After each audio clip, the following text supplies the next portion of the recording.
What are raccoon eyes? The term raccoon eyes, or panda eyes in some areas, refers to a dark purple discoloration forming around the eyes, giving an appearance similar to that of a raccoon or panda. While the phrase aptly describes the patient's countenance, it should not be confused with an ordinary black eye. In fact, the distinction between the two is that the latter is usually earned during an unfortunate encounter with another person's fist making direct contact with the eye socket.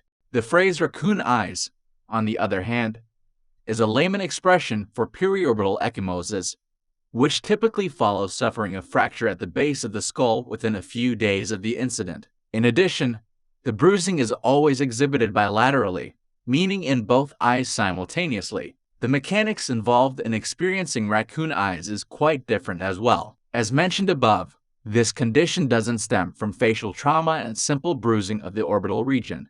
In contrast, the bilateral discoloration develops in response to a blow to the base of the skull so intense that it causes tears to occur in the meninges, special membranes belonging to the central nervous system. This event then permits blood to pass into the dural venous sinuses and ultimately into the arachnoid villi, or the secondary soft tissue layer of the brain. In short, there is internal bleeding going on. The appearance of raccoon eyes in the patient may be the only clue that a basal skull fracture has even occurred. In fact, this type of injury often escapes detection from X-rays. Of course, once a physician has observed the distinctive markings that are characteristic of this condition, he or she may then attempt to reconstruct a timeline of events to try to pinpoint when the underlying injury may have taken place and how long the internal bleeding has been occurring.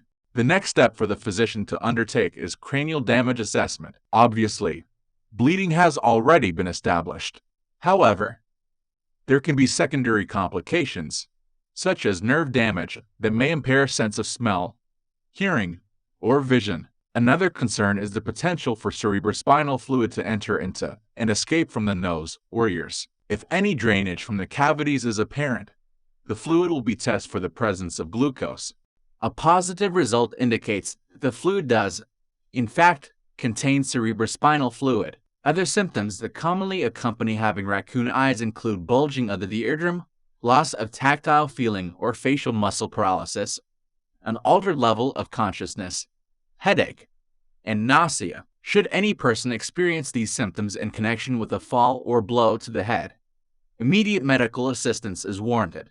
In particular, the development of raccoon eyes suggests that a full neurological evaluation should be performed. In extreme cases, surgical intervention may be necessary to repair extensive damage to membranes.